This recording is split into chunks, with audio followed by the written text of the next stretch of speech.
నమస్కారం, వార్తలకు స్వాగతం. ముందుగా ముఖ్యాంశాలు.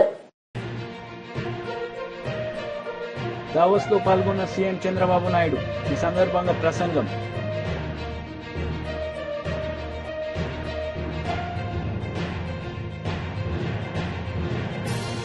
మాజీ మంత్రి జగదీష్ రెడ్డి మీడియా సమావేశం. సీఎం రేవంత్ రెడ్డిపై ఫైర్.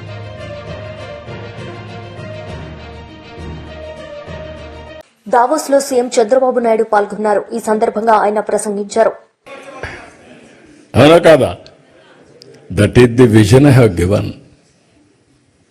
దానికి నేను మీ ఫైల్స్ మోసకపోయాను. మీరు గుర్తుపెట్టుకోవాలి. అంటే ఒక్కొక్క ఇంజనీరింగ్ కాలేజ్ ఫైల్ తీసుకొని, ఒక మెడికల్ కాలేజ్ ఫైల్ తీసుకొని, నాకేం అవసరం లేదు. ఢిల్లీలో వాళ్ళ దగ్గరికి పోయి వాళ్ళకు భోజనం పెట్టి డిన్నర్లు ఇచ్చి అడుక్కొని మీరు మాకు ఇవ్వండి ఇవి అని చెప్పాను. ఎందుకంటే ఫ్యూచర్ చూశాను కాబట్టి ఆ రోజు మీకు చేశాను అవన్నీ. రెండోది, మీరు చూస్తే ముఖ్యమంత్రులు అంటే పెత్తందారులుగా ఉంటాం. నేను బిల్ గేట్స్ని కలవాలా. నేను ఫోన్ చేసి అడిగాను అంబాసిడర్ని, minister I want to meet him అని. ఆయన ఎవరిని కలవడం లేదండి, మిమ్మల్ని కూడా కలవడు, రాజకీయ నాయకులతో నాకేం పని లేదంటున్నాడు అన్నారు. లేదు, నాకు పని ఉంది ఆయనతో, ఒక 10 నిమిషాలు ఇమ్మనండి అన్నా. సరే, అవసరమైతే మీరు రండి, కాక్టైల్ పార్టీ ఉంది, అందులో జాయిన్ కామన్నారు. నేను వచ్చి కాక్టైల్ పార్టీకి వచ్చి నెక్స్ట్ డే పేపర్లో హెడ్లైన్స్ వేసి ఈయన కూడా పార్టీలో చేరిపోయాడని. కరెక్ట్ కాదండి, ఓన్లీ 5-10 మినిట్స్ కావాలని చెప్పి అడిగాను. ఇచ్చాడు. దానికి 3 రోజులు ప్రిపేర్ అయ్యాను. ప్రిపేర్ అయ్యి విజన్ డాక్యుమెంట్ విజన్ చేసి ఒకటే మాట చెప్పాను నేను ఆయనకి. నా దగ్గర కూర్చున్నాడు ఇదే మరిగా. 5 మినిట్స్ అన్నారు. నేను స్టార్ట్ చేస్తే ఆయన ఇంకేమీ అబ్జెక్షన్ చేయలేదు. 45 మినిట్స్ వి స్పెంట్. అప్పుడు నేను విజన్ ఇచ్చాను. What is India, what is the strength of India in technology అని. ఈ ఎంటైర్ అగ్రీడ్ విత్ మీ. నేనేం చేయాలి మీకు అన్నాడు. మీరు ఏమీ చేయక్కర్లేదు, మీ మైక్రోసాఫ్ట్ కంపెనీ హైదరాబాద్లో పెట్టమని అడిగా ఆ రోజు. అప్పుడు ఎవరు అడగరు, ఓన్లీ సియాటల్లో ఉంది. ఎందుకంటే మైక్రోసాఫ్ట్ వస్తే ప్రపంచం అంతా అనుకుంటారు హైదరాబాద్లో ఏమి లేకపోతే వచ్చాడు, మైక్రోసాఫ్ట్ పెట్టాడని చెప్పి అన్ని కంపెనీలు వస్తాయి. ఫ్లాగ్షిప్ కంపెనీ అని చెప్పి ప్రయత్నం చేశాను, జయప్రదమయ్యాను. ఈరోజు గర్వంగా చెప్తున్నా, ఆ మైక్రోసాఫ్ట్ హైదరాబాద్కు వచ్చింది కాబట్టి తెలుగు బిడ్డ నాదెళ్ల సత్య సీఈఓగా తయారయ్యాడు ఆ కంపెనీకి. That is the elevation, that is the spirit. ఇది ఒక్కొక్కరికి కోరికలు పుడతా ఉంటాయి. నేను ఇంజనీరింగ్ కాలేజీలు కడితే ఎవ్రీ రెవెన్యూ డివిజన్లో ఆ engineering college building biggest building. అది చూసి నేను కూడా ఈ కాలేజీలో చదువుకోవాలని చదువుకున్న వాడి మీలో కూడా చాలా మంది ఉంటారు. అలాంటి స్ఫూర్తిదాయకమైన కాలేజీలు మనం కట్టాం, అన్ని లాభాలు వచ్చాయి. ఇప్పుడు నేను మిమ్మల్ని కోరేది ఏంటంటే, ఇక్కడి నుంచి నెక్స్ట్ స్టెప్కు మనం వెళ్దాం. ఇప్పుడే లోకేష్ గారు చెప్పినట్టు overseas manpower company Andhra Pradesh, Sita శర్మని ఒక అమ్మాయిని తీసుకొచ్చి సీఈఓగా పెట్టారు. స్ట్రెంగ్తన్ చేస్తాం. ఎన్ఆర్టీ రవి కూడా ఇక్కడే ఉన్నాడు. ఒక్కొక్క దేశంలో ఒక ఎన్ఆర్టీ మొత్తం కూడా మీరు మొబిలైజ్ చేసి లీడర్స్గా ఉన్నారు. తెలుగుదేశం పార్టీ ఎన్ఆర్ఐ వాళ్ళు ఎన్ఆర్ఐలో ఉంటారు.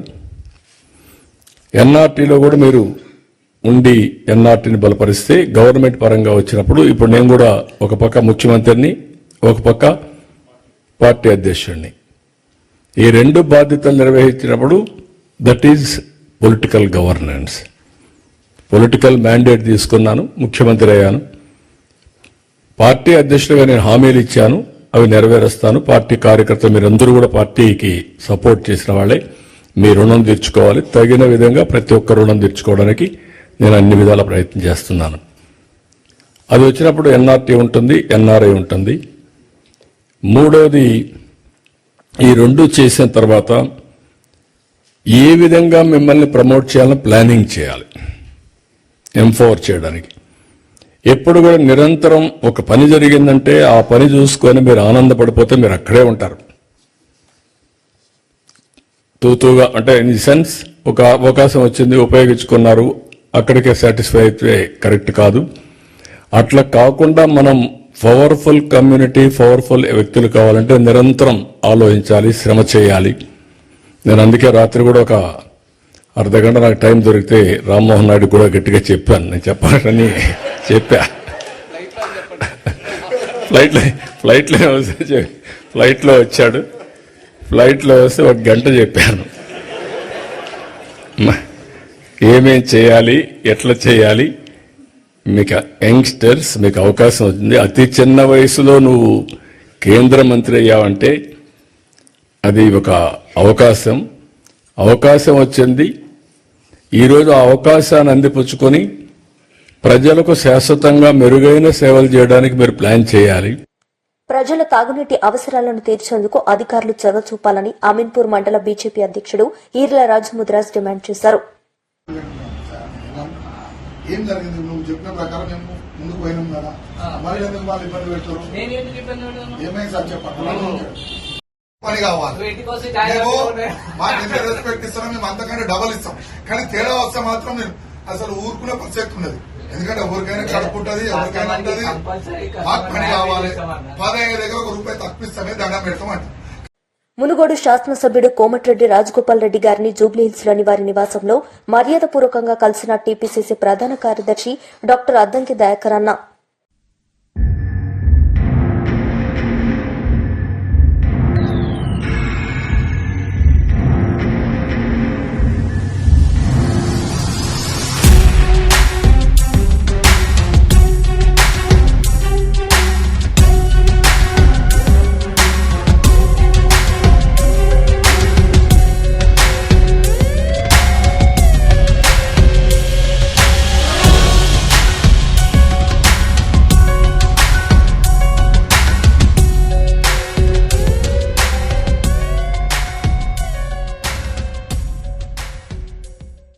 దావస్ లో మంత్రి లోకేష్ పాల్గొన్నారు. ఈ సందర్భంగా ఆయన ప్రసంగించారు.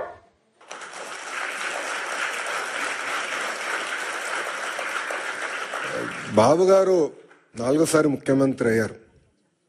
కానీ రాము అన్నట్టు మా అందరికన్నా స్పీడ్.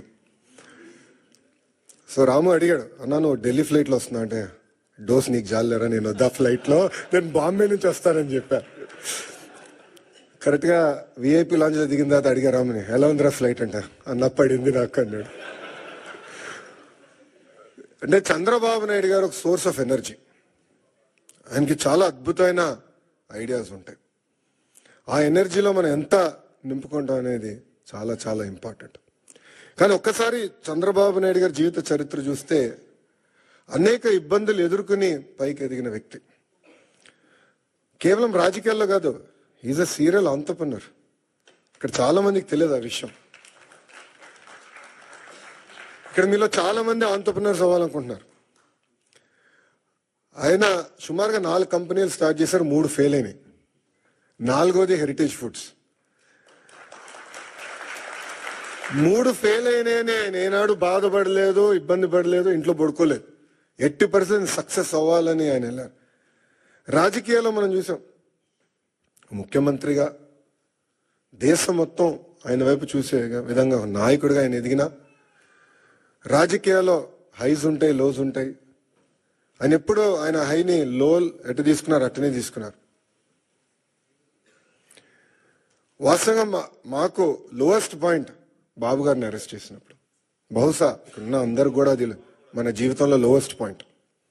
నేనున్నాను అక్కడ, నేను చూసా. ఆయన ఎక్కడ అధైర్యపడలా.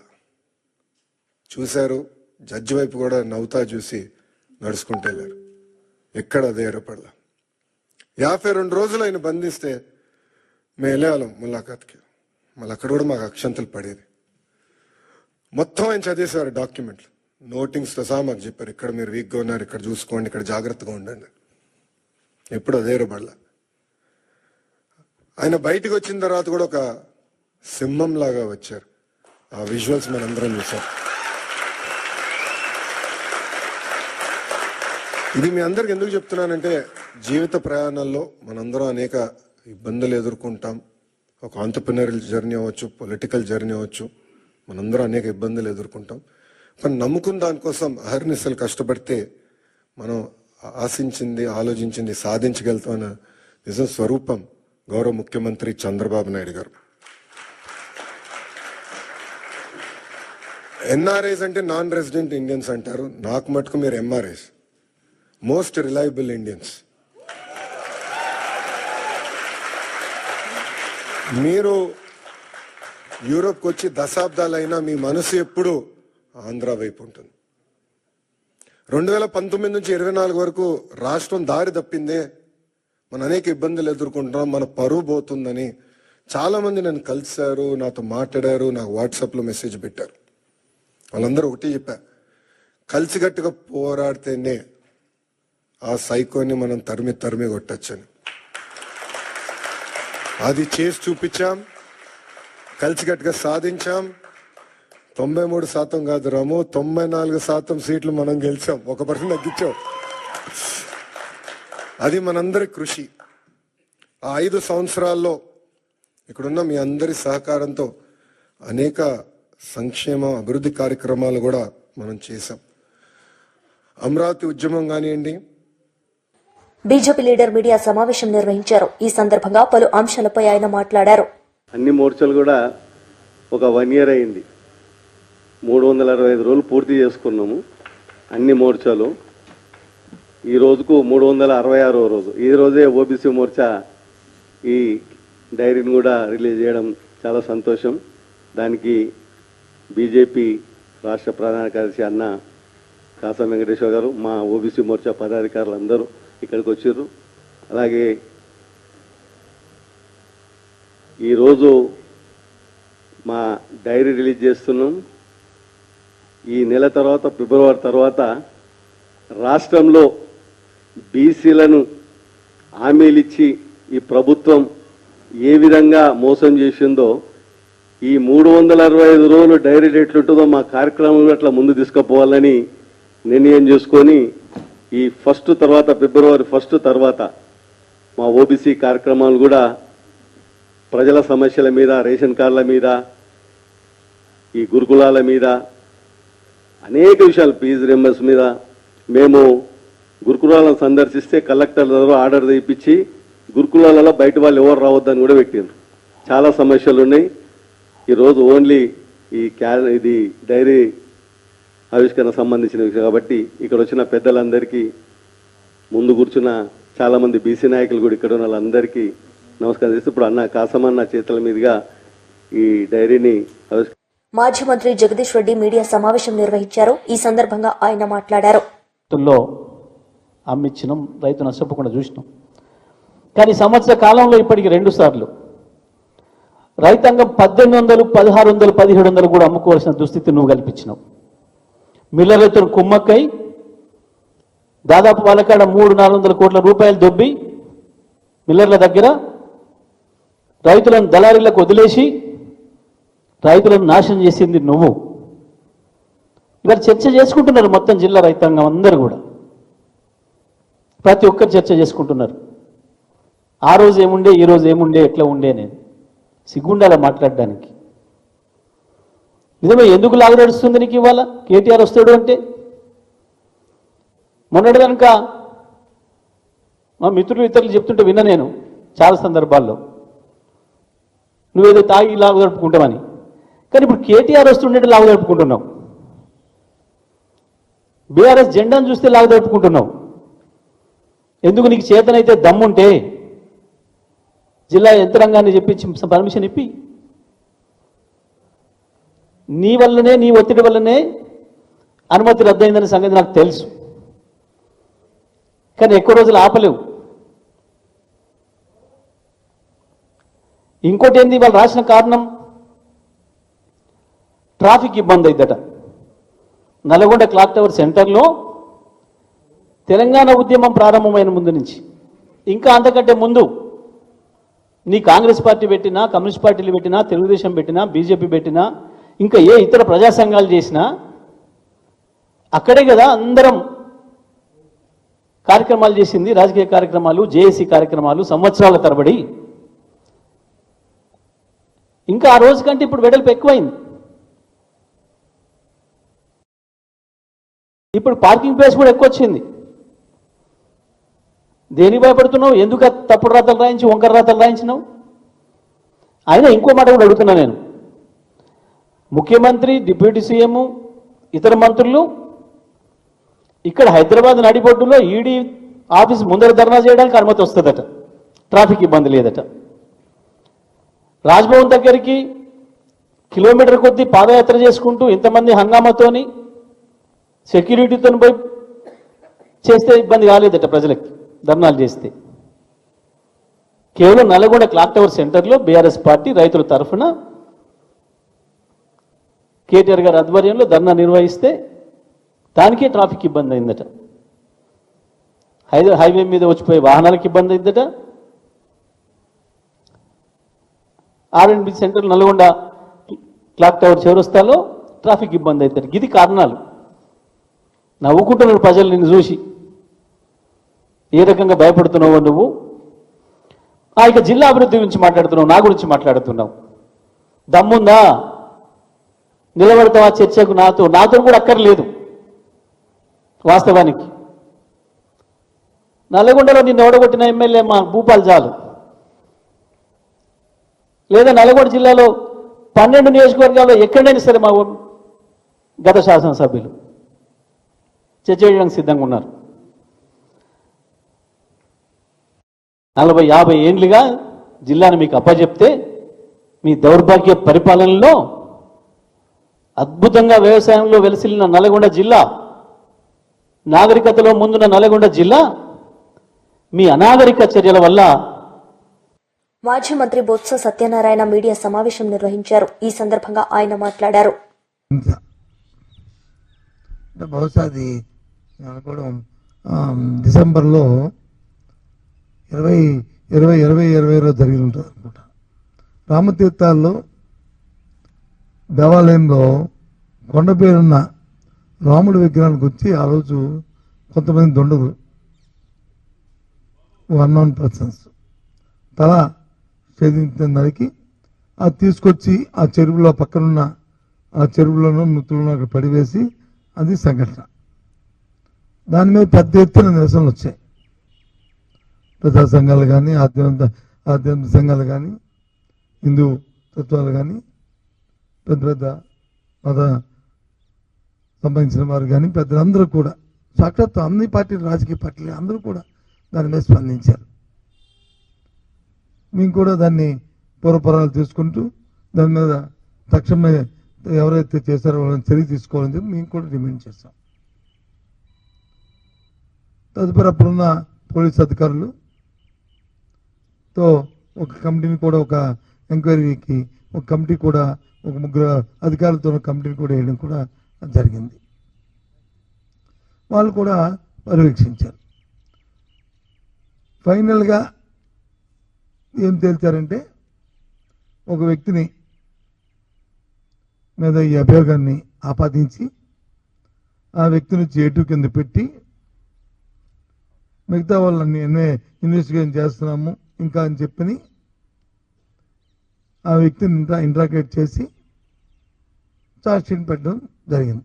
ఛార్జ్షీట్ పెట్టారో లేదు ఇంకా ఐ డోంట్ నో, ఇంకా నాకు ఐడియా కరెక్ట్గా నాకు ఐడియా లేదు. జరిగింది. సంఘటన జరిగి ఎన్నాళ్ళు అయింది? ఇప్పటికి దగ్గర 3 సంవత్సరాలు, 2.5 సంవత్సరాల పైన అయింది. మొన్నటి రోజున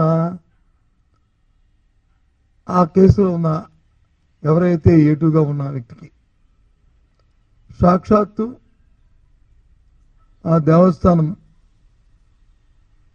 ఎవరైతే వంశపారంపర్య మరి చైర్మన్గా ఉంటున్న అశోక్ గజపతి చేతి మీదుగా స్థానిక ప్రజాప్రతినిధులు అందరూ కలిపి 5 లక్షల రూపాయలని ఎవరైతే ముద్దాయిగా ఉన్న వ్యక్తి ఉన్నారో అతనికి ఇవ్వడం జరిగింది. ఆ డబ్బు కూడా ఎవరిది? పార్టీది కాదు, ముఖ్యమంత్రి సహాయ నిధి నుంచి. అయితే మీరెందుకు ఇప్పుడు మీరు మాట్లాడుతున్నారంటే, నేను అడుగుతుంది ఒకే ఒక్క ప్రశ్న సూటిగా ఈ ప్రభుత్వాన్ని.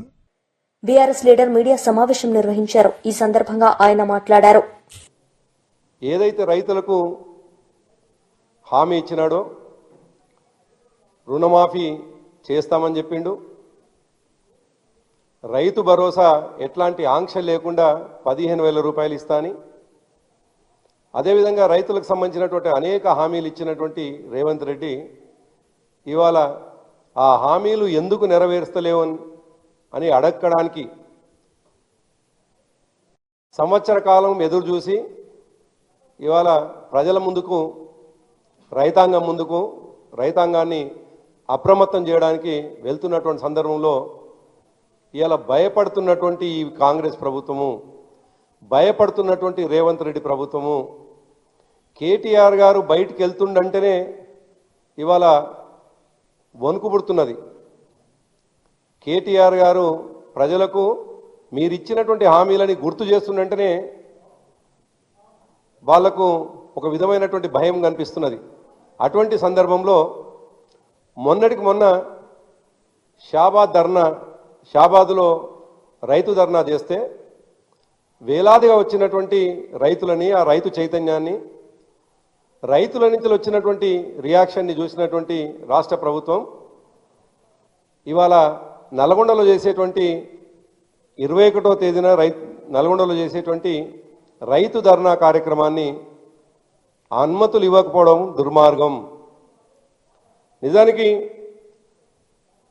ఎప్పుడు మేము దీక్షలు చేద్దామన్నా, ఎప్పుడు ధర్నాలు చేద్దామన్నా కోర్టులను ఆశ్రయించే పరిస్థితి. గతంలో మహబూబాబాద్లో ధర్నా చేస్తామంటే కూడా ఆంక్షలతో కూడినటువంటి ఆనాడు వాళ్ళు ప్రభుత్వమేమో అనుమతులు నిరాకరిస్తే చివరికి కోర్టుకు వెళ్ళి అనుమతులు తీసుకొచ్చేటువంటి పరిస్థితి. చివరికి వాళ్ళ నల్గొండ రైతు ధర్నా కూడా, నల్గొండలో నిర్వహించాల్సినటువంటి రైతు ధర్నా కూడా ప్రభుత్వం అనుమతి నిరాకరిస్తే ఇవాళ కోర్టుకు వెళ్ళాం. మాకు కోర్టులపైన నమ్మకం ఉన్నది, చట్టాలపైన నమ్మకం ఉన్నది. రాజ్యాంగానికి లోబడి మాత్రమే దాదాపు 14 సంవత్సరాలు ఉద్యమంలో పాల్గొన్నాం కాబట్టి రాజ్యాంగానికి లోబడి చట్ట పరిధిలో తప్పకుండా ధర్నాలు నిర్వహిస్తాం. కాబట్టి కోర్టుకు వెళ్ళాం. మేము ఆశిస్తా ఉన్నాం తప్పకుండా కోర్టు మేము ప్రజాస్వామ్య పద్ధతిలో చేసేటువంటి ధర్నాకు అనుమతిస్తుందనేటువంటి నమ్మకంతో ఉన్నాం. అయితే దురదృష్టం ఏంటంటే కాంగ్రెస్ పార్టీ కూడా వాళ్ళు ప్రతిపక్షంలో ఉన్నప్పుడు కావచ్చు, ఇంకా దారుణం అధికారంలోకి వచ్చిన తర్వాత కూడా ఇదే కాంగ్రెస్ పార్టీ అధికార పార్టీగా, ముఖ్యమంత్రిగా రేవంత్ రెడ్డి గారు, వారి మంత్రివర్గం అంతా కూడా అనేక సందర్భాల్లో ధర్నాలు చేసినటువంటి సందర్భం చూసినాం. 2014 కంటే ముందు ధర్నాలు చేసినారు, 2014 తర్వాత కూడా ధర్నాలు చేసినారు. ఇదే నల్గొండలో మేము ఏదైతే ధర్నా చేస్తామని చెప్తున్నటువంటి నల్గొండ క్లాక్ టవర్లో. వార్తలు ముగించే ముందు ముఖ్యాంశాలు మరోసారి. దావోస్ లో పాల్గొన్న సీఎం చంద్రబాబు నాయుడు, ఈ సందర్భంగా ప్రసంగం.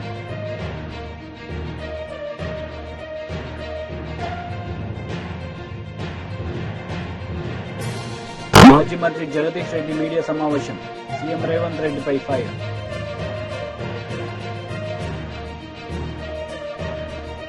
ఈ వార్తలు ఇంతటితో సమాప్తం. తిరిగి ప్రసారమయ్యే వార్తల్లో మళ్లీ కలుద్దాం. అంతవరకు సెలవు. నమస్తే.